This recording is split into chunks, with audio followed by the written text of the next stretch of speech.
तो अभी तक जितने भी क्लासेस हमने की उसमें सर्कुलेटरी सिस्टम के बारे में पढ़ा था, वो भी स्पेशली हम लोगों ने अभी तक ब्लड सर्कुलेटरी सिस्टम कवर किया है। तो जैसा कि तुमको पता है कि हमारी ह्यूमन बॉडी में सर्कुलेटरी सिस्टम के नाम पर सिर्फ और सिर्फ ब्लड सर्कुलेटरी सिस्टम नहीं होता है ना। वैसे तो हम लोग ब्लड सर्कुलेटरी सिस्टम पढ़ चुके हैं, जिसमें आप लोगों का पूरी तरीके से ब्लड इन्वॉल्व होता है, बराबर। लेकिन ब्लड सर्कुलेटरी सिस्टम के अलावा एक और सिस्टम हमारी बॉडी में सर्कुलेशन का काम करता है, दैट इज़ आपका लिम्फेटिक सिस्टम। ठीक है, बहुत ही सिंपल सी चीज़ है but very important. Lymphatic system भले ही हमारी बॉडी में उतना हम लोग बचपन से सुनते नहीं आ रहे होते हैं, बट स्टिल हम लोगों को लिम्फेटिक सिस्टम को अच्छी खासी इंपॉर्टेंस देनी चाहिए, बिकॉज आप लोगों का लिम्फेटिक सिस्टम आपकी बॉडी में एक अलार्म क्लॉक की तरह काम करता है। अभी फॉर एग्जांपल तुमने कुछ भी खाया, किसी भी तरीके से तुम्हारी बॉडी के अंदर में अगर मान लेते हैं कोई टॉक्सिक चीज़ चली जाती है ना, या फिर कोई पैथोजन चला जाता है, तो लिम्फेटिक सिस्टम क्या करता है, उस पर्टिकुलर पैथोजन को या जो भी आपने टॉक्सिक चीज़ लेट से खाई हुई है उसको हटाने का वो काम करता है और आपकी बॉडी को एकदम अलर्ट करता है कि देखो बॉडी के अंदर में कोई एक फॉरेन पार्टिकल आ चुका है, उस फॉरेन पार्टिकल को डिस्ट्रॉय करना है। तो तुम्हारी बॉडी का जो इम्यूनिटी सिस्टम है, जो आपने 9th क्लास में पढ़ा होगा ना, वो डिसीज़ वाले चैप्टर में, जो इम्यूनिटी सिस्टम होता है, उस इम्यूनिटी सिस्टम को वो क्या करता है, एक्टिवेट करता है कि चलो शुरू हो जाओ, काम पे लग जाओ, कोई एक एक्स्ट्रा फॉरेन चीज़ तुम्हारी बॉडी के अंदर आ गई है, हमको उसको मारना है, राइट। अच्छा, अब लिम्फेटिक सिस्टम को पढ़ने से पहले हमको ये पता होना चाहिए कि आखिर लिम्फेटिक सिस्टम में चीज़ें होती कौन सी हैं। जैसे कि सबको पता है कि अगर ब्लड सर्कुलेटरी सिस्टम की आप बात कर रहे हो तो आपके पास जो ये वेसल्स होती हैं, इन वेसल्स के अंदर से जो चीज़ फ्लो होती है, उस पर्टिकुलर चीज़ को हम लोग बोलो क्या कहते हैं, ब्लड। इसको हम लोग क्या कहते हैं, ब्लड। ये आप लोगों का कौन है, ब्लड है।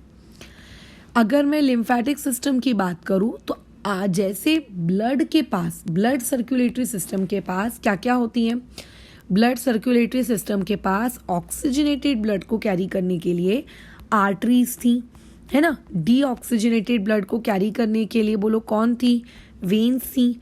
और आर्टरीज और वेन्स के बीच में छोटी छोटी पतली गैसियस एक्सचेंज या फिर किसी दूसरी एक्सचेंज के लिए जो चीज़ें मौजूद होती हैं वो कौन थी, कैपिलरीज। ये 3 चीज़ें थी और इन तीनों चीज़ों के अंदर से कौन फ्लो होता था, आप लोगों का क्या फ्लो होता था, वेन्स, सॉरी क्या फ्लो होता था, ब्लड।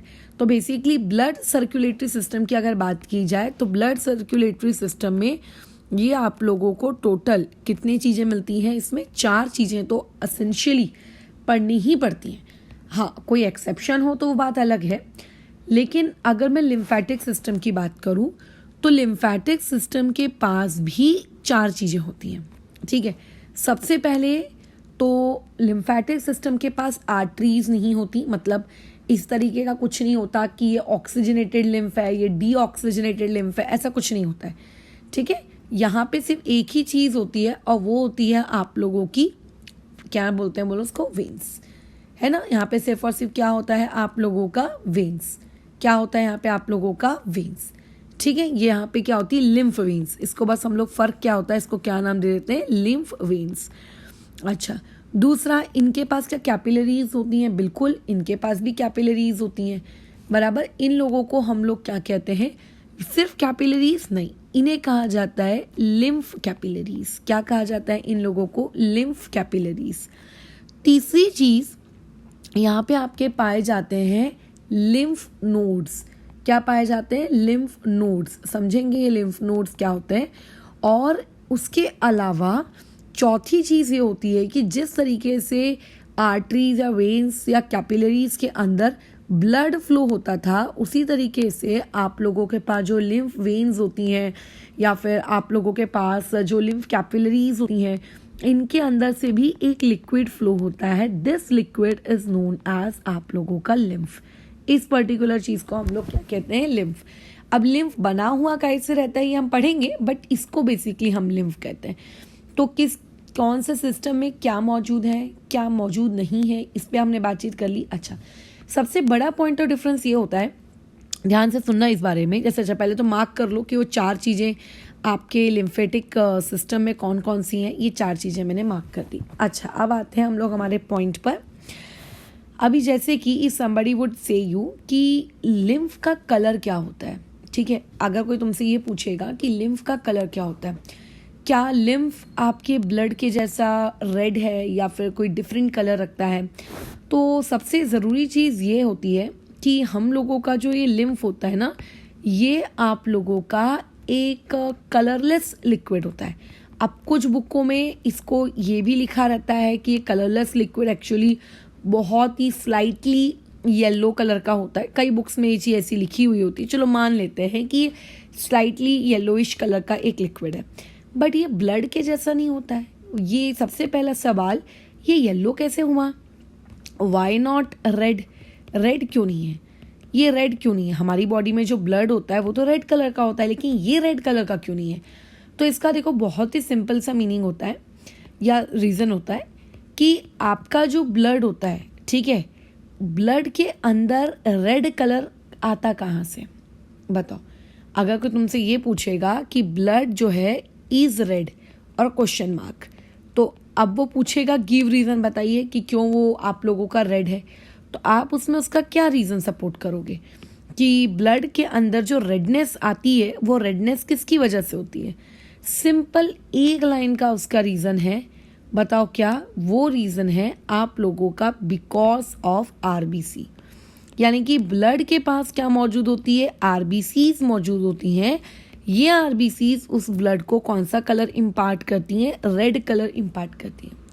लेकिन जो आपका लिम्फ होता है, ठीक है, ये जो आपका लिम्फ होता है, इस बेचारे लिम्फ के पास आरबीसी नहीं होती, do not have RBC, don't have RBC. अब क्योंकि इसके पास आरबीसी ही नहीं है, तो ऐसे केस में बताओ क्या होगा, ये आपका कभी भी रेड कलर का नहीं दिखता है, बिना आरबीसी के येलोइश स्लाइटली येलो कलर का दिखेगा, या फिर आप लोगों को कलरलेस लिक्विड भी कई बुकों में लिखा रहता है। तो ये गिव रीजन के फॉर्म में पूछा जा सकता है कि why lymph are not red in colour, explain. तो 1 मार्क के लिए क्वेश्चन है कि बिकॉज दे डोंट हैव आपका RBC. But how lymphs are produce, मतलब लिम्फ हमारी बॉडी में आते कहाँ से, मतलब how lymphs are generated, how lymphs are produce, ये हम लोगों का सबसे पहला क्वेश्चन होना चाहिए। क्या हम कुछ ऐसा खाते हैं क्या जिसकी वजह से लिम्फ प्रोड्यूस होता है, या फिर ऐसा कुछ हम सूंघते हैं या फिर ऐसा कुछ पीते हैं जिसकी वजह से लिम्फ प्रोड्यूस होता है। नो, लिम्फ एक्चुअली में आपका जो ब्लड होता है ना, बेसिकली लिम्फ क्या होता है, आप लोगों के ब्लड से ही प्रोड्यूस होता है, डिराइव्ड फ्रॉम ब्लड। ठीक है, आगे समझेंगे कि कैसे होता है, बट ये बेसिकली ब्लड से ही होता है विदाउट आरबीसी। मतलब ब्लड बड़ा चतरा इंसान है, वो लोग क्या करता है, वो लिम्फ बनाने के लिए ब्लड बोलता है ठीक है मैं हेल्प करूंगा, लेकिन मैं कभी भी अपनी क्या नहीं दूंगा, आरबीसी नहीं दूंगा। तो बेसिकली आप कह सकते हो ब्लड विदाउट आरबीसी। ठीक है, आप कह सकते हो लिटिल बिट कि काफ़ी हद तक ऑलमोस्ट आप लोगों का क्या है, एक प्रकार से एक ब्लड ही है। ठीक है, लेकिन एक ऐसा ब्लड जिसके पास क्या नहीं है, बोलो आरबीसीज नहीं है। उस बिना आरबीसी वाले ब्लड को ही बेसिकली हम लोग क्या कहते हैं, लिम्फ कहते हैं। क्या इसके पास सिर्फ आरबीसी नहीं है कि और भी कुछ नहीं होगा, और भी कुछ चीज़ें नहीं होंगी, बट अभी फिलहाल तो मैंने बातचीत किसके रिस्पेक्ट में की, आरबीसी के रिस्पेक्ट में, कि लिम्फ क्या है, ऑलमोस्ट एक ब्लड के जैसी चीज़ है जो किसके बिना है, आरबीसी के बिना है। अच्छा, अब समझते हैं आगे लिम्फ प्रोड्यूस कैसे होता है। तो ये आप लोगों का डायग्राम है। इस डायग्राम को क्या हमने पहले भी देखा है, बिल्कुल देखा है। अभी इस डायग्राम का कहना क्या है, देखो इस डायग्राम वाला आपसे ये कह रहा है कि ये आपकी रेड कलर की पाइपलाइन है। दिस रेड कलर की pipeline is known as what, artery. ये कौन सा वाला ब्लड अपने अंदर ट्रैवल करवाती है, बोलो ऑक्सीजनेटेड ब्लड। दिस ब्लू वाली लाइन इज नोन एज आप लोगों का वेन्स, और ये कैसा ब्लड करवाती है, डी ऑक्सीजनेटेड ब्लड। समझ में आ रही है बात, ओके। अब होता क्या है कि एज वी ऑल नो कि आपकी जो आर्टरीज के अंदर से जो ब्लड फ्लो होता है, ठीक है, आर्टरीज के अंदर से जो भी ब्लड फ्लो होता है, इस ब्लड का प्रेशर कैसा होता है, बहुत ही ज़्यादा, है ना। ये हम जानते हैं क्योंकि आर्टरीज के अंदर से जो भी ब्लड फ्लो होता है वो हार्ट उसको पंप करके देता है ना, तो ऑब्वियस है कि इसका प्रेशर बहुत ज़्यादा होगा। अब ये जो ब्लड है ये क्या होती है, जो आर्टरीज होती हैं, ये देखो आगे जाके ये कितनी मोटी आर्टरी थी, चेक करो। ये देखो जब इसने यहाँ से अपनी जर्नी शुरू की थी तो देखो कितनी मोटी आर्टरी थी। अच्छा, फिर आगे जाके क्या हो रही है, ये ब्रांचेस में टूट गई। अच्छा, अब इसकी चेक करो, अब ये आगे जाके और पतली हुई कि मोटी हुई, देखो स्टार्टिंग में कितनी मोटी थी और अब इस पॉइंट पे देखो इसका डायमीटर क्या हो गया, कम। मतलब ये धीरे धीरे धीरे धीरे क्या हो रही है, पतली हो रही है, जैसे जैसे ब्रांचेस में टूट रही है। फिर आगे जाके इसके और ब्रांचेस हुई, फिर आगे जाके देखो इसकी और ऐसी ऐसी ब्रांचेस हो रही हैं, समझ रहे हो, मतलब बेसिकली ब्रांचेस में टूट रही है। ये जो ब्रांचेस में जब ये आर्टरी टूटती है तो बेसिकली इसी को हम लोग क्या कहते हैं, कैपिलरीज कहते हैं। क्या कहते हैं, कैपिलरीज। सिमिलरली आपकी जो वेन्स होती हैं, वेन्स में भले ही डीऑक्सीजनेटेड ब्लड फ्लो करता है जो कि कम प्रेशर का होता है एज कंपेयर टू आर्टरीज, तो इसका ये मतलब नहीं है कि वो कैपिलरीज के इक्वल होते हैं, नहीं, वो कैपिलरीज से मोटे ही होते हैं। तो ये लोग भी फर्दर, ये डीऑक्सीजनेटेड ब्लड वाले लोग भी आगे फर्दर जाके आर्टरीज के जैसे देखो आपस में क्या हो गए, इस तरीके से टूट जाते हैं। यानी कि और इनके टूटने को भी बेसिकली हम लोग क्या कहते हैं, कैपिलरीज कहते हैं। यानी कि अगर किसी को ये लगता है कि कैपिलरीज का मतलब डीऑक्सीजनेटेड ब्लड वाली वेन का टूटना या फिर ऑक्सीजनेटेड ब्लड वाली आर्टरीज का टूटना सिर्फ, तो ऐसा नहीं है। दोनों को टूट के दोनों की जो ब्रांचेज होती हैं, उन दोनों की ब्रांचेज का जो नेटवर्क क्रिएट होता है, उस पूरे नेटवर्क को बेसिकली हम लोग क्या कहते हैं, कैपिलरीज कहते हैं। तुम देखो ना, ये अगर मैं बीच में से ऐसा पार्टीशन क्रिएट कर दूं तो तुम्हें नहीं लगता इतनी कैपिलरीज आप लोगों की ऑक्सीजनेटेड ब्लड को लेकर जा रही हैं और इतनी कैपिलरीज आप लोगों के डीऑक्सीजनेटेड ब्लड को लेकर जा रही है ना। तो बेसिकली कैपिलरीज आप लोगों की कैसी होती हैं, दोनों की होती हैं।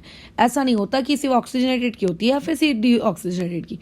अभी जो पीछे मैंने पत्थर टांग के रखे, ये क्या है, ये मान लेते हैं पीछे सेल्स है। क्यों सेल्स हैं, देखो कभी भी आपकी कैपिलरीज का जो ये नेटवर्क है, जिसको हम लोग कहेंगे कैपिलरी बेड, है ना, पूरा जाल है कैपिलरी का, मकड़ी का जाल कैसा होता है वैसे इसका भी जाल है। ये जो पूरा का पूरा कैपिलरी बेड है, ये हमेशा आपकी बॉडी में जहाँ जहाँ ऑर्गन्स होंगे, जहाँ जहाँ टिश्यूज होंगे, उसके ऊपर ये चिपका हुआ रहेगा एकदम, ठीक है, उसके ऊपर ये चिपका हुआ रहेगा। क्योंकि इन्हीं कैपिलरीज के थ्रू आप लोगों की जो ब्लड में अच्छी अच्छी ऑक्सीजन है वो निकल के कहाँ जाती है, बोलो, उस पर्टिकुलर सेल के अंदर जाती है। जो अच्छा अच्छा ब्लड में न्यूट्रिएंट्स है वो भी बोलो किस में जाता है, उन पर्टिकुलर सेल्स में जाता है। क्योंकि आर्टरीज इतनी मोटी होती हैं कि डायरेक्टली उनसे निकलकर न्यूट्रिएंट उस पर्टिकुलर सेल में नहीं जा सकता, है ना। तो इसीलिए वही आर्टरीज खुद को ब्रेक डाउन करती हैं थिन कैपिलरीज में, ताकि उनसे निकल के न्यूट्रिएंट्स कहाँ पे चला जाए, सेल में चला जाए, है ना। सेल को न्यूट्रिएंट चाहिए, O2 चाहिए। सिमिलरली वेन्स इतनी मोटी होती हैं कि सेल अपने अंदर का जो डीऑक्सीजनेटेड ब्लड है वो डायरेक्टली उनको नहीं दे सकते, डायरेक्टली उनके अंदर नहीं जा सकता। तो वो लोग अपना गंदा गंदा डीऑक्सीजनेटेड ब्लड वो लोग किसको दे देते हैं, गंदा गंदा CO2 किसको दे देते हैं, वेन्स की कैपिलरीज को। जो भी और भी H2O प्रोड्यूस हुआ होगा वो भी दे देते हैं, है ना। मतलब बेसिकली कैपिलरीज वो जगह है जहाँ पे क्या होता है, आप लोगों का एक्सचेंज होती है चीज़ें, ठीक है, जहाँ पे चीज़ें बोलो क्या होती हैं, एक्सचेंज होती हैं, राइट। जहाँ पे चीज़ें क्या होती हैं बताओ, एक्सचेंज होती हैं। बेसिकली ये वो जगह है। और जब ये चीज़ें एक्सचेंज हो जाती हैं तो वो अपने अपने रास्ते चली जाती हैं, है ना, वो अपने अपने रास्ते चली जाती हैं, राइट। अच्छा, वो डीऑक्सीजनेटेड वाला अपने रास्ते, ऑक्सीजनेटेड वाला अपने रास्ते। बट अभी इसी प्रोसेस के दौरान होता क्या है कि अब जैसे कि देखो ये टिश्यूज़ हैं, ये let's say tissue number 1, tissue number 2, tissue number 3, tissue number 4, ऐसे और भी बहुत सारे टिश्यूज़ होंगे, let's say tissue number 5। In tissues के ऊपर आप लोगों को क्या दिख रहा है, कैपिलरी का पूरा बेड दिख रहा है, जहाँ पे बोलो क्या होता है, आप लोगों का बोलो क्या होता है, आप लोगों का एक्सचेंज होता है। लेकिन क्या होता है, अभी जब ये एक्सचेंज हो रहा होता है है ना, जब ये न्यूट्रिएंट्स एक्सचेंज हो रहे होते हैं या वगैरह वगैरह, या फिर जब इनके अंदर से ऐसे ऐसे ऐसे ऐसे ऐसे ऐसे ऐसे ऐसे ऐसे ब्लड फ्लो हो रहा हुआ रहता है, ऐसे ऐसे ऐसे ऐसे ब्लड फ्लो हो रहा रहता है, तो होता क्या है कि सारा कुछ ब्लड लीक हो जाता है ना। मतलब होना क्या चाहिए, जो जो सेल को होना वो सेल तुम रख लो, और होता क्या है जो जो नहीं होना वो कायदे से या तो कैपिलरीज के अंदर ही होना चाहिए, बट नहीं, ऐसा नहीं होता। कुछ अमाउंट आप लोगों के उस पर्टिकुलर कैपिलरीज के अंदर से टिश्यूज में ना जाते हुए इन टिश्यूज के बीच में जो ये गैप है, इस गैप में जाके जमा हो जाते हैं। जो गैप दिख रहा है ना, इस पर्टिकुलर गैप, ये पर्टिकुलर गैप में कुछ चीज़ें इस पर्टिकुलर कैपिलरी से निकल कर यहाँ पे आके जमा हो जाती हैं, टिश्यूज के बीच में आके जमा हो जाती हैं। मतलब क्या मैं ये कह सकती हूँ कि कैपिलरीज आप लोगों की लीक हो रही हैं, ठीक है, आप लोगों की जो कैपिलरीज है वो क्या हो रही हैं, लीक हो रही हैं, और उन कैपिलरीज के अंदर से जो भी लिक्विड निकल रहा है वो लिक्विड जाके कलेक्ट हो रहा है बिटवीन टिश्यूज। मतलब टिश्यूज के पास जो भी स्पेस होगी, जो भी जगह खाली पड़ी होगी, वहां पे बेसिकली वो जाके खुद को क्या कर रहा है, कलेक्ट कर रहा है ना। यानी कि बेसिकली हम इसको क्या कह सकते हैं कि एक प्रकार का ये इंटरस्टिशियल लिक्विड है, या आप लोगों का क्या है, एक प्रकार का इंटरस्टिशियल टिश्यू लिक्विड है। ये एक इंटरस्टिशियल टिश्यू लिक्विड है, बराबर, टिश्यूज के बीच में जाके खुद को छुपा कर बैठा है, ये एक प्रकार का इंटरस्टिशियल टिश्यू लिक्विड है। ओके, अब ये जो इंटरस्टिशियल टिश्यू लिक्विड है, बराबर, आप लोगों के किसके बीच में, आप लोगों के टिश्यूज के बीच में, क्या ये वहीं पड़ा रहेगा क्या? सोचो, इमेजिन करो कि ये आप लोगों का एक टिश्यू नंबर 1 लेट से, या सेल नंबर 1 का, और नॉट टिश्यू नंबर 1, ये गलत होगा, मान लेते हैं सेल नंबर 2, इसके बीच में ये बहुत सारा ये ऐसे ऐसे ऐसे ऐसे ऐसे ऐसे ऐसे ऐसे ऐसे लिक्विड पड़ा हुआ है। अच्छा, अब जो ये इंटरस्टिशियल लिक्विड है, इमेजिन करो अगर ये वहीं पे पड़ा रहा, अगर ये वहीं पे पड़ा रहा तो दिक्कत क्या होगी? दिक्कत ये होगी कि आप लोगों के जो सेल्स हैं, ऑब्वियस है ऑस्मोसिस के वाया, ऑस्मोसिस एक फिनोमेना होता है, उस प्रोसेस के वाया ये लिक्विड क्या होगा, अंदर जाने लगेगा। किसके अंदर जाने लगेगा?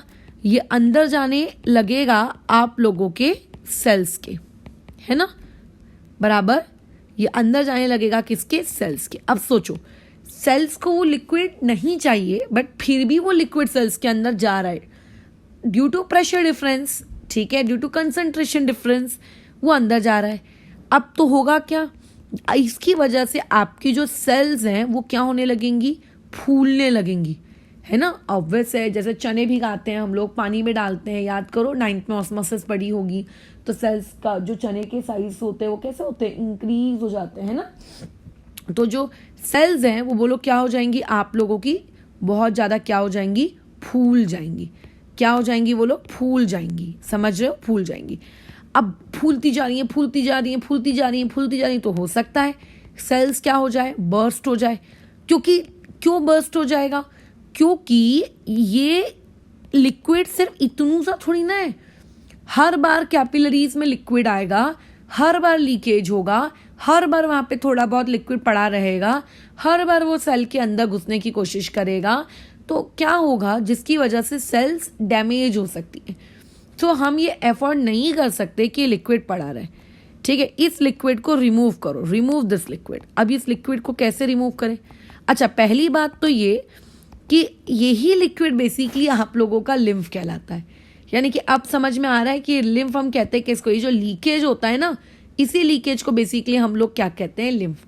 अच्छा, अब ये लीकेज ना बड़ा ही चूजी किस्म का लीकेज है। जैसे कि मान के चलो आप लोगों के पास ये पर्टिकुलर क्या है, आप लोगों की कैपिलरीज है, ठीक है, ये आप लोगों की कैपिलरीज है।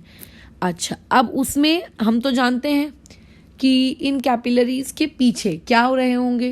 टिश्यूज होंगे। तो ये सेल्स है, मान लेते हैं ये सेल है, सेल्स है, ये बहुत सारे सेल्स हैं। अब होता क्या है, कैपिलरीज के अंदर से जो भी ब्लड फ्लो होता है, उस ब्लड का बोलो काम क्या होता है? उस ब्लड का एक ही काम होता है कि इस पर्टिकुलर सेल को उसके न्यूट्रिएंट्स दे देना, जैसे ऑक्सीजन या फिर जो भी खाना हम लोगों ने खाया है ना, या फिर उसके अंदर से क्या ले लेना, गंदा गंदा जो CO2 वगैरह रहता है वो सब ले लेना, ये सब उसका बेसिकली काम होता है। बट ड्यूरिंग दिस प्रोसेस इसी कैपिलरीज में से थोड़ा थोड़ा ना लिक्विड लीक होने लगता है, ये लीकेज होने लगता है। क्या हो रहा है बोलो, ये लीकेज हो रहा है। अब इस लीकेज में कौन सी चीजें निकलती हैं, मतलब पूरा का पूरा ब्लड बाहर आ जाता है क्या? नहीं। पहली बात तो कैपिलरीज थिन वॉल होती हैं, हम मानते हैं, लेकिन सारी की सारी ब्लड के अंदर जो जितना भी चीजें हैं, सारी की सारी चीजें बाहर नहीं आती। ठीक है, सब कुछ बाहर नहीं आता। क्या क्या बाहर आता है इस लीकेज में, क्या क्या होता है? पॉइंट नंबर 1, इस लीकेज में आप लोगों के WBCs बाहर आ जाते हैं। बताओ, WBCs के बारे में जानते हो ना, छोटे स्टैंडर्ड में पढ़ा होगा, बहुत इंपॉर्टेंट होते हैं हम लोगों के इम्यूनिटी सिस्टम, मतलब बेसिकली हमारी बॉडी के डिफेंस मैकेनिज्म के लिए। अच्छा, और क्या क्या इसमें काम आ जाते हैं बताओ, और क्या क्या बाहर आता है? इसमें आप लोगों का जो लिक्विड होता है, लेट्स से वाटर वगैरह, वो भी बाहर आ जाता है। और क्या बाहर आता है? और भी कुछ चीज़ें हैं आप लोगों के पास बाहर आ जाती हैं, बिल्कुल, और भी बहुत सारी चीज़ें बाहर आती हैं। जैसे कि हो सकता है जब आप लोगों का ये लीकेज हो रहा हो, तो लीकेज के दौरान आप लोगों के कुछ प्रोटीन मॉलिक्यूल्स बाहर आ जाते हैं। सारा प्रोटीन निकल के नहीं आता, कुछ प्रोटीन निकल के आता है। हमारी बॉडी में सारा प्रोटीन एक ही टाइप का नहीं होता, अलग अलग टाइप के प्रोटीन्स होते हैं, जो उनमें से कुछ प्रोटीन्स ही बाहर आ पाते हैं, बाकी प्रोटीन्स बाहर नहीं आ पाते, बिकॉज उन लोगों का जो साइज होता है, वो साइज एक्चुअली काफ़ी बड़ा होता है, तो वो ब्लड कैपिलरीज को क्रॉस नहीं कर पाते। ठीक है, तो प्रोटीन वाली चीज़ें बाहर आ जाती हैं, है ना। अच्छा, कुछ प्रोटीन मॉलिक्यूल्स, उस पर ज़्यादा हम बातचीत नहीं करेंगे। अच्छा, उसके बाद चौथा, जो डाइजेस्टेड फूड सेल्स को मिलना चाहिए था, उसमें से कुछ डाइजेस्टेड फूड लीक होकर कहाँ आ जाता है बताओ? आप लोगों का इस लीकेज में बाहर आ जाता है, इस पर्टिकुलर लीकेज में बाहर आ जाता है डाइजेस्टेड फूड, राइट। ये डाइजेस्टेड फूड बाहर आ गए। अच्छा, तुम्हारे ब्लड में अगर मान लेते हैं कोई जर्म्स या फिर कोई पैथोजेंस है, जैसे तुमने कोई लेट्स से खाने की चीज़ बिना साफ किए ऐसी तुम खा गए, तो उस खाने की चीज़ पे जो भी जर्म्स होंगे, वो जर्म्स क्या होंगे, वो भी उस पर्टिकुलर लीकेज में बाहर आ जाएंगे। अच्छा, अगर आपके पास लेट्स से ब्लड के अंदर कोई डेड सेल्स होंगे, वो डेड सेल्स भी बाहर आ जाएंगे। तो बेसिकली इस लीकेज के दौरान बहुत सारी चीज़ें बाहर आके क्या हो जाती है, जमा होती जाती है। क्या होती है? बहुत सारी चीज़ें क्या होती जाती है, जमा होती जाती है। अब इसमें वो जो कभी बाहर नहीं आता, ठीक है, RBC नेवर कम्स आउट, ये ध्यान रखना, RBC नेवर कम्स आउट। अब क्योंकि ब्लड से निकलकर RBC कभी बाहर नहीं आता, ब्लड से निकलकर क्योंकि RBC कभी बाहर नहीं आता, ठीक है, देयरफॉर हम लोगों का जो लिम्फ होता है, उस लिम्फ के पास क्या होता है, RBC नहीं होता। अब क्योंकि RBC नहीं होता, इसलिए हमारा ये जो लीकेज है, ये लीकेज हम लोगों को कैसा दिखता है, कलरलेस कहूँ या फिर मैं स्लाइटली हम लोगों को बेसिकली येलो कलर का दिखता है। अब तुम खुद सोचो, ऐसा बहुत सारा लीकेज जहाँ सेल्स के बीच में आके ऐसा कलेक्ट हो गया है, ये लीकेज कलेक्ट हो गया, क्या ये लीकेज कुछ गंदगी है क्या हमारी बॉडी की? नहीं भैया, ये गंदगी थोड़ी ना है, ये तो कितना इंपॉर्टेंट लिक्विड है। वैसे इसी लिक्विड को हम लोग, इन्हीं सारी चीज़ों के कॉम्बिनेशन को, इसी लिक्विड लीकेज को हम लोग बेसिकली क्या कहते हैं, लिम्फ कहते हैं। लेकिन क्या ये लिम्फ हमारी बॉडी का कोई वेस्ट प्रोडक्ट है? बिल्कुल नहीं, बल्कि ये लिम्फ हमारी बॉडी में बहुत इंपॉर्टेंट है। क्यों इंपॉर्टेंट है? अरे भैया, इसके अंदर हम लोगों के क्या है, कुछ प्रोटीन चले गए, डाइजेस्टेड फूड चला गया, WBCs हैं, और भी पता नहीं बहुत सी मतलब इंपॉर्टेंट चीज़ें होंगी, बहुत इंपॉर्टेंट है। और दूसरी सबसे इंपॉर्टेंट चीज़ ये कि हम उसको वहाँ पड़े नहीं रहने दे सकते, क्योंकि अगर वो पड़ा रहेगा तो सेल क्या होने लगेगी, बर्स्ट होने लगेगी। तो इसका मतलब हमें इस लिक्विड को हटाना है। अब क्वेश्चन मार्क, कैसे हटाएं भैया इस लिक्विड को, हम लोग कैसे हटाएं? हिंदी बेकार हो सकती है क्योंकि बहुत सालों हो गए नहीं लिखा। कैसे हटाएं इस लिक्विड को, डाउट।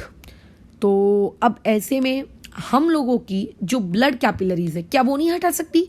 नहीं यार, वो नहीं हटा सकती, वो इस लिक्विड को वापस अपने अंदर नहीं ले पाती, है ना। जिस तरीके से ब्लड कैपिलरीज ने लीक किया है, लीक करने के बाद ये वापस अंदर नहीं ले पाती। फिर अब क्या करें? तो तुम ध्यान से देखो इस डायग्राम में, लेफ्ट हैंड साइड में आर्टरी है, राइट हैंड साइड में वेन्स है, बीच में आपको ब्लड का मतलब कैपिलरीज का बेड दिख रहा है, पीछे वो गोल गोल से सेल्स दिख रहे हैं, लेकिन उनके साथ ये ग्रीन ग्रीन कलर का कुछ स्ट्रक्चर दिख रहा है। This green green green colour का स्ट्रक्चर इज नोन एज आप लोगों की लिम्फ कैपिलरीज। इसे हम लोग क्या कहते हैं? Lymph capillaries. मतलब ब्लड कैपिलरीज के साथ साथ एक और चीज चलती है उसी के पास, बोलो वो क्या? वो होती है लिम्फ कैपिलरीज। ठीक है, ये क्या होती है? Lymph capillaries. ये लिम्फ कैपिलरीज क्या करती है? आप लोगों के उस लीकेज को कलेक्ट करती है। ब्लड कैपिलरीज तो नहीं कर सकती, क्योंकि ब्लड कैपिलरीज ने ही तो लीकेज क्रिएट किया है, तो वापस से वो कलेक्ट कैसे करेगी? वो नहीं कर सकती। इस लीकेज को कलेक्ट करने के लिए हम लोगों ने एक और वहां पे पाइपलाइन लगा दी, और वो पाइपलाइन क्या कहलाती है? ग्रीन कलर की पाइपलाइन से शो किया है मैंने इस डायग्राम में। That pipeline is known as आपकी लिम्फ कैपिलरीज। वो लिम्फ कैपिलरीज बोलो क्या करती है? जैसे कि मान लेते हैं या आप लोगों के पास ये पर्टिकुलर एक कैपिलरी सिस्टम है, ठीक है, मान के चलते हैं ये कैपिलरी सिस्टम है। यहाँ आजू बाजू सेल्स पड़े हुए हैं। अब इन सेल्स के बीच में ये क्या हो गया? लिक्विड आप लोगों का जमा हो गया। बोलो इस लिक्विड को क्या कहते हैं? इसको हम लोग कहते हैं लिम्फ। अब इस लिम्फ को कलेक्ट करने के लिए कौन आएगा? इसको कलेक्ट करने के लिए आएगी लिम्फ कैपिलरीज। ये लिम्फ कैपिलरीज क्या करेंगी? इस पर्टिकुलर लिक्विड को बोलो क्या कर लेंगी? अपने अंदर कलेक्ट कर लेंगी। चलो भैया घर चलो वापस, है ना, यहाँ पे पड़े मत रहो, इस तरीके से ये कलेक्ट करेंगे। So this network of capillaries which collect lymph is known as आप लोगों का lymph capillary. So hope so कि लिम्फ कैपिलरी क्या होती है बात तुम्हें समझ में आई है। So lymph capillary is like a normal blood capillary but it collects what आप लोगों का लिम्फ। जो लीकेज लिक्विड होता है उस लीकेज लिक्विड को कलेक्ट कर लेती है। तो अब देखो यहाँ से लीकेज लिक्विड अंदर आ रहा है, यहाँ से लीकेज लिक्विड अंदर आ रहा है, यहाँ से अंदर आ रहा है, यहाँ से अंदर आ रहा है, यहाँ से अंदर आ रहा है, यहाँ से अंदर आ रहा है, और यहाँ अंदर आके घुस गया। अब होता क्या है कि ढेर सारी जो लिम्फ कैपिलरीज हैं ये आपस में जॉइंट हो जाती हैं। मतलब बहुत सारी बारीक बारीक बारीक बारीक बारीक बारीक बारीक बारीक लिम्फ कैपिलरीज आपस में ज्वाइन हो गई, है ना। और जब ये ज्वाइन हो गई तो ज्वाइन होने के बाद क्या हुआ? एक मोटी मोटी मतलब पतली पतली पतली पतली बहुत सारी कैपिलरीज को अगर तुम जोड़ोगे तो आप लोगों को क्या मिल जाएंगी? ठीक है, आप लोगों को क्या मिल जाएगा? आप लोगों को क्या मिलेगी? एक मोटी लिम्फ कैपिलरी मिलेगी। मतलब मोटी हाँ कह सकते हो। आप लोगों को बहुत सारे लिम्फ कैपिलरीज के कॉम्बिनेशन को अगर आप करोगे तो आपको क्या मिलेगी? मोटी लिम्फ कैपिलरी का ग्रुप मिलेगा, है ना, जो मोटी हो गई है, मोटी लिम्फ कैपिलरी बन गई है। बस यही मोटी सी लिम्फ कैपिलरी वो बेसिकली हम लोग क्या कहते हैं? आप लोगों का लिम्फ वेसल्स कहते हैं। क्या कहते हैं इसको?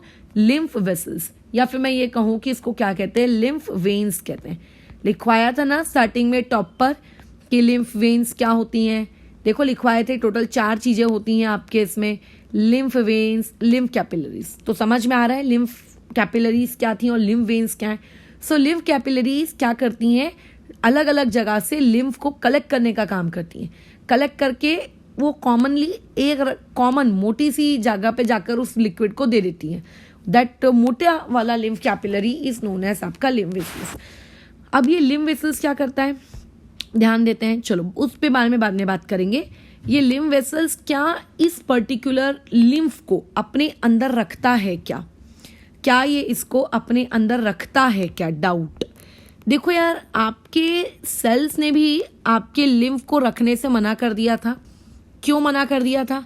अरे कैसे रखा जा सकता है यार, बताओ, वो फूल फूल के फट नहीं जाएंगे? अच्छा, अब ये जो लीकेज है क्या ये बॉडी में सिर्फ एक बार होता है क्या? नहीं, ठीक है। मतलब हमारी बॉडी में जब हार्ट पंप करता है और हमारी बॉडी में जब अप्रोक्सीमेटली 5 लीटर का ब्लड हमारी बॉडी में क्या करता है? सर्कुलेट करता है। तो जब जब वो सर्कुलेट करता है, हर सर्कुलेशन में क्या हो जाता है? आप लोगों का कम से कम 10 ml का लिम्फ अलग अलग जगहों पे, बहुत सारी जगहों पे कलेक्ट होता जाता है। अब ये लिम्फ कोई गंदगी तो है नहीं कि जिसके कलेक्ट होने से हमें खुशी हो रही है कि अरे वाह हमारे ब्लड से हट गया, बल्कि हमारे ब्लड की बहुत सारी इंपॉर्टेंट चीजों को हटाया जाता है, हट जाती हैं। तो अगर इमेजिन करो हमारी बॉडी में दिन भर अगर ब्लड सर्कुलेट होता रहेगा, तो हर बार लिम्फ क्रिएट होता रहेगा और लिम्फ के क्रिएट होने की वजह से हमारा ब्लड के अंदर से हर बार एक इम्पॉर्टेंट चीज़ें निकलती जाएंगी। तो basically end of the day तुम्हारे ब्लड के पास बचेगा क्या? तो इसका मतलब आपके सेल्स ने तो लिम्फ को रखने से मना कर दिया था। मैं मानती हूँ उनके पास एक लॉजिकल रीज़न था कि यहाँ हम इसको नहीं रख सकते, बट जो आप लोगों की लिम्फ कैपिलरीज हैं या फिर आप लोगों की जो लिम्फ वेसल्स हैं, उनके ऊपर बहुत बड़ी रिस्पॉन्सिबिलिटी है कि इसको जाकर रिटर्न करो ब्लड को। ठीक है, इसको रिटर्न करो ब्लड को। भैया ब्लड को रिटर्न कैसे करें, है ना? ब्लड को रिटर्न करो, ये ब्लड की अमानत है, जाके ब्लड को दे दो। तो ये सारी की सारी जो आपकी लिम्फ कैपिलरीज हैं, ये क्या करती हैं, बोलती हैं ठीक है हम दे देते हैं। अब वेन्स कहाँ हैं? वेन्स देखो यहाँ पर हैं। ये लिम्फ कहाँ है? लेट्स से यहाँ है। तो ये लिम्फ कैपिलरीज जाती हैं किसके पास? वेन्स के पास। किसको लेकर? लिम्फ को लेकर कि ले भैया वेन्स, तू अपना क्या पकड़, अपना जो सामान तू लीक करके छोड़कर आ गया था भूलकर, उसको वापस रख।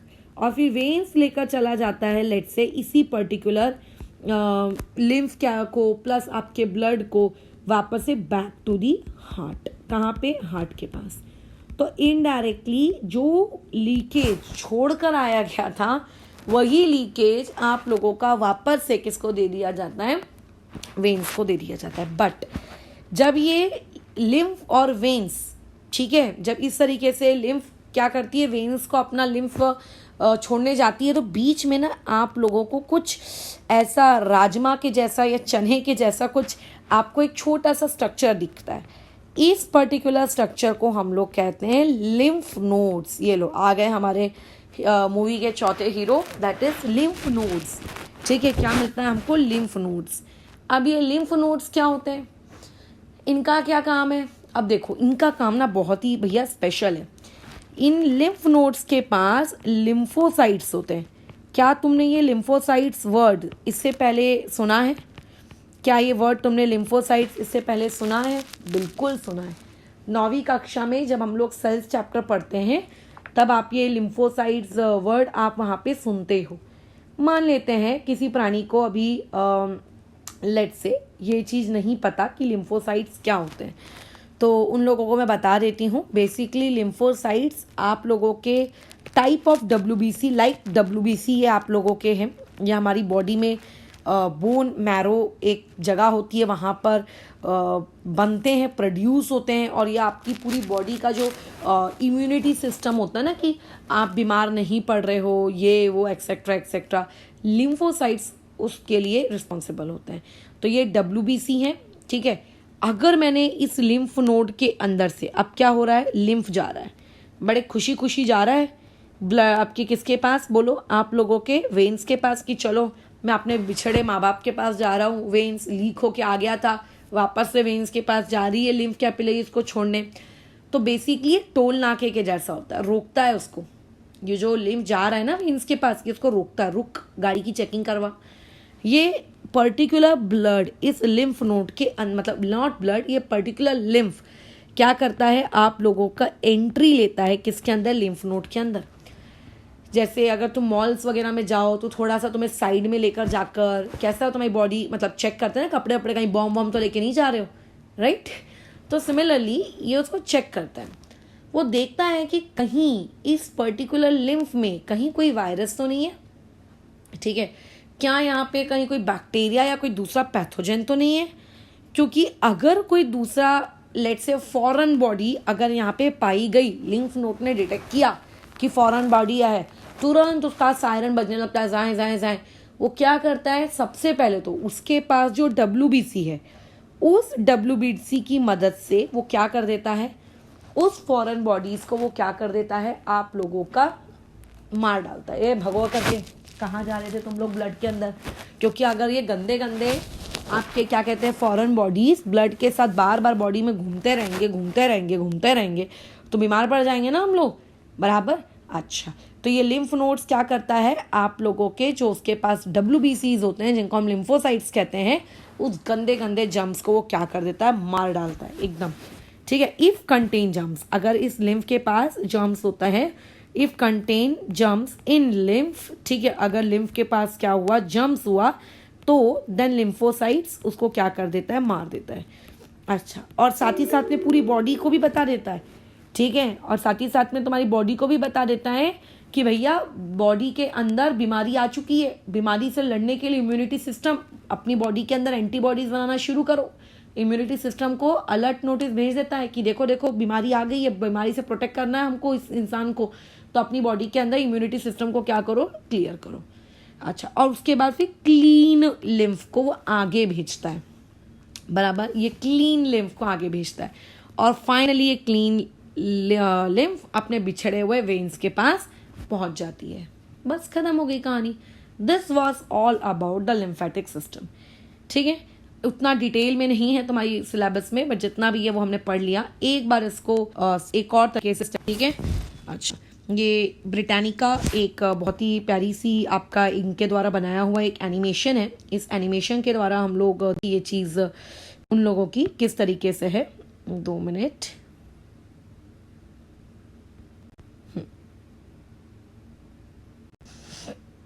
देखो ये ह्यूमन बॉडी है। अब तुम्हें इस ह्यूमन बॉडी में जितना भी ये pink pink pink pink pink pink दिख रहा है, और जगह जगह तुम्हें वो जो छोटी छोटी गठाने जैसी दिख रही है ना, these are all lymph nodes.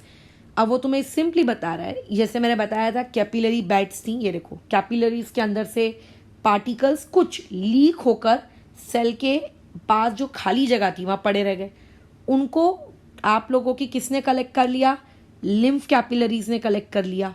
Blood capillaries से लीक हुए और उसको लिम्फ कैपिलरीज ने कलेक्ट कर लिया। अब देखो लिम्फ कैपिलरीज पार्टिकल को लेके कहाँ चली, लिम्फ नोड के पास गई।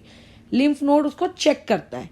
देखो लिम्फ नोड के अंदर में क्या होते हैं, लिम्फोसाइट्स होते हैं, ठीक है, WBCs, बराबर। तो ये WBCs बेसिकली क्या करती है, जो भी उसके अंदर लिम्फ आ रहा है उसको चेक करती हैं, क्या उसके पास कोई जर्म्स वगैरह तो नहीं, अगर होता है तो मार डालती हैं और फिर उस लिम्फ को आगे भेजती हैं। और देखो इस तरीके से लिम्फ ट्रैवल करते करते करते करते करते करते यहाँ तक पहुँचा, और फाइनली यहाँ से तुम लोगों के हार्ट के अंदर। तो ये बेसिकली पूरा काम होता है किस चीज़ का, आप लोगों के लिम्फेटिक सिस्टम, ठीक है, इस तरीके से आपका क्या होता है। और अब इस लिम्फेटिक सिस्टम का बहुत ही इंपॉर्टेंट रोल होता है। पेपर में डायरेक्टली क्वेश्चन पूछा जा सकता है कि आप लोगों के 10th बोर्ड्स में कि फंक्शंस क्या होते हैं आपके लिम्फेटिक सिस्टम के, ठीक है। ये आपसे क्वेश्चन पूछ लिया लेट से किसी ने, अगर लिम्फेटिक सिस्टम से रिलेटेड फंक्शन पूछ लिया जाता है तो उसमें बहुत ही सिंपल सी चीज़ होती है। सबसे पहला ये प्रोटेक्ट करता है, किस चीज़ को प्रोटेक्ट करता है, आप लोगों की बॉडी को प्रोटेक्ट करता है ना। अच्छा, किस तरीके से प्रोटेक्ट करता है कि लिम्फ नोड के अंदर में जो भी WBCs थे उन्होंने क्या कर दिया, आप लोगों के उस पर्टिकुलर चीज़ को क्या कर दिया, किल कर दिया, ठीक है। उस पर्टिकुलर चीज़ को उसने क्या कर दिया, किल कर, protect the body by killing germs.